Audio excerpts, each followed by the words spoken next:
अस्सलाम वालेकुम students, I am Jain Tabassum और आप लोग देख रहे हैं जैन अकेडमी चैनल। तो आज की इस वीडियो में हम हाइड्रोलिसिस रिएक्शन जो है इसके ऊपर डिटेल से बात करेंगे कि हाइड्रोलिसिस किस रिएक्शन को कहते हैं।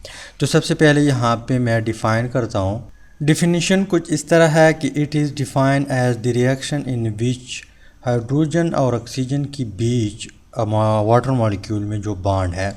यहाँ पे आप लोग देख लीजिए, हमारे पास क्या है, एक हाइड्रोजन है, यहाँ पे ऑक्सीजन है और इसके साथ दूसरा हाइड्रोजन है।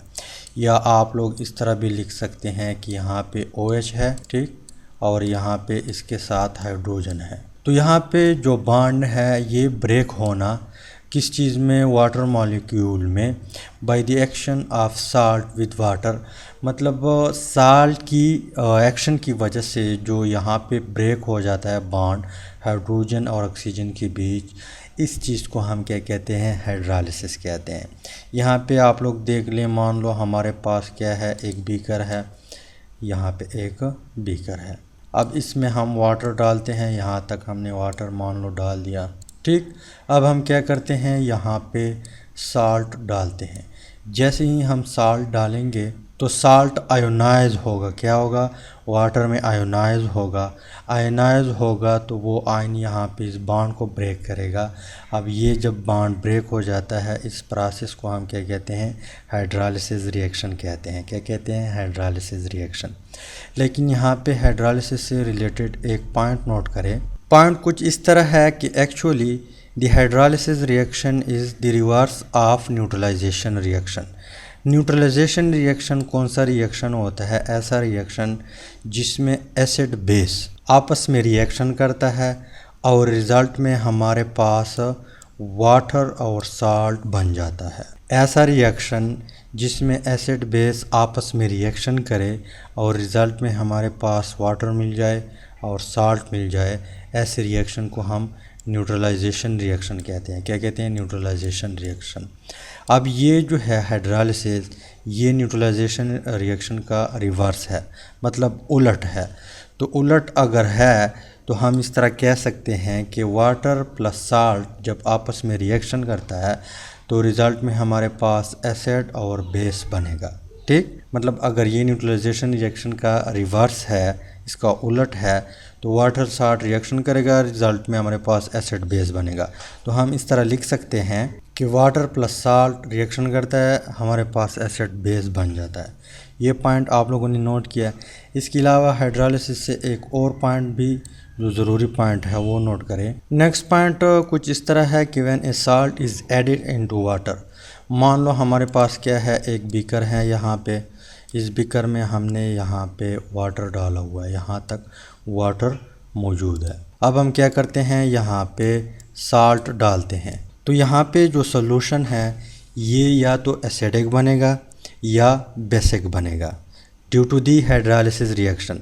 ऊपर हमने कहा कि ये न्यूट्रलाइजेशन रिएक्शन का उलट है। अगर उलट है तो रिज़ल्ट में हमारे पास एसिड बेस आएगा।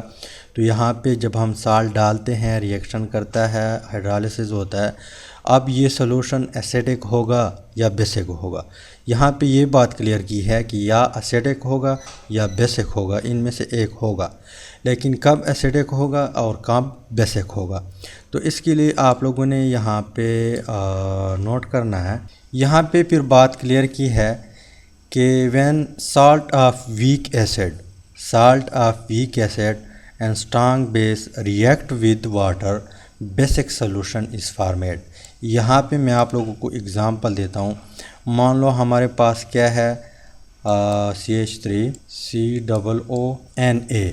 अब ये क्या है, एक साल्ट है, लेकिन इसके रिज़ल्ट से हमें वीक एसिड मिलता है और स्ट्रॉन्ग बेस मिलता है।